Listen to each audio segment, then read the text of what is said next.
Hello दोस्तों, आज आपके लिए एक नई कहानी लेके आया हूँ। इस कहानी का नाम है सोने की चिड़िया। यह कहानी जर्मन कहानी की प्रसिद्ध बुक परियों की कहानी से ली गई है। बहुत पुराने ज़माने की बात है। एक राजा था, उसके महल में एक बहुत सुंदर बाग था। बाग में तरह तरह के फूलों के पौधे और अनेक प्रकार के मीठे फलों के पेड़ थे। लेकिन इस बाग में सबसे आश्चर्यजनक चीज़ एक सेब का पेड़ था, जिसमें सोने के सेब लगे थे। राजा ने इस पेड़ की देखभाल का खास इंतजाम कर रखा था। जब इसके फल पकते थे तो चौकीदार रात भर पेड़ का पहरा दिया करते थे, ताकि कोई सोने का सेब चुरा कर ना ले जाए। लेकिन एक दिन की बात है कि बाग के माली ने जब सोने के सेबों को गिना तो उसमें से एक सेब गायब था। उसने दौड़कर राजा को खबर दी। राजा फौरन बाग में पहुंचा। उसे यह देखकर बहुत आश्चर्य हुआ कि देखभाल का इतना पक्का इंतजाम होने पर भी एक सेब किसी ने चुरा लिया है। उसने ऐलान किया कि जो कोई सोने के सेब को चुराने वाले चोर का पता देगा, उसे इनाम दिया जाएगा।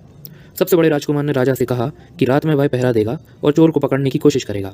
राजा ने उसको इसकी इजाज़त दे दी।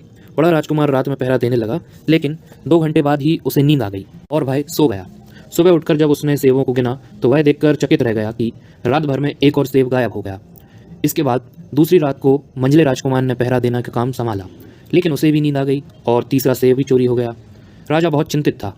दरबारियों की भी समझ में नहीं आ रहा था कि क्या किया जाए। सब लोग उदास बैठे थे कि इतने में सबसे छोटे राजकुमार आया। उसने कहा कि आज की रात मैं पहरा दूंगा और चोर को पकड़ूंगा। राजा इस राजकुमार से खुश नहीं रहता था, वह उसे मूर्ख भी मानता था। उसने उसे डांटते हुए कहा, तुम क्या समझते हो, क्या तुम्हें इसमें सफलता मिलेगी? तुमसे बड़े और तुमसे ज़्यादा समझदार दोनों राजकुमार इस काम में असफल हो चुके हैं। तुम जाओ अपना काम करो।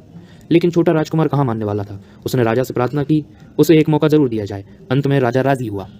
राजकुमार रात में पहरा देने लगा। उसने तय किया कि वह किसी भी हाल में नहीं सोएगा और चोर को जरूर पकड़ेगा। जब रात हुई और 12 बजे का आखिरी घंटा बजा तो राजकुमार ने देखा कि एक सुंदर सोने की चिड़िया कहीं से उड़ती हुई आई और सेब के पेड़ पर बैठ गई। उसने देखते ही देखते सोने का एक सेब तोड़कर अपनी चोंच में पकड़ लिया। राजकुमार ने फौरन निशाना साधकर तीर चला दिया, लेकिन तीर चिड़िया को नहीं लगा और वह पंख फड़फड़ाकर उड़ गई। हाँ, इतना अवश्य हुआ कि उसका एक सुनहरा पंख टूटकर जमीन पर आ गिरा।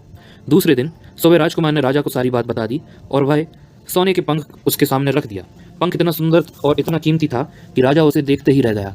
उसने कहा, अगर उस चिड़िया का एक पंख इतना सुंदर है तो वह पूरी चिड़िया कितनी सुंदर होगी। मैं चाहता हूँ कि उस चिड़िया को कोई पकड़ लाए। सबसे पहले बड़ा राजकुमार इस काम के लिए रवाना हुआ। चलते चलते वह एक जंगल में पहुंचा। वहां उसने एक लोमड़ी को एक पेड़ के नीचे आराम करते हुए देखा। राजकुमार ने मौका देखकर एक तीर अपने धनुष पर चढ़ा लिया। वह तीर छोड़ने ही जा रहा था कि लोमड़ी ने चिल्लाकर कहा, राजकुमार, मुझे मत मारो। मुझे पता है कि तुम सोने की चिड़िया की खोज में निकले हो। तुम मेरी राय मानो तो तुम्हारा काम जल्दी ही पूरा हो जाएगा। तुम इसी रास्ते से सीधे चले जाओ। शाम होने पर तुम एक गांव में पहुंचोगे। वहां तुम्हें आमने सामने 2 सराय मिलेंगी। एक सराय खूब सजी सजाई और सुंदर सी होगी, लेकिन तुम उसमें मत ठहरना। तुम उसके सामने वाली दूसरी सराय में ठहर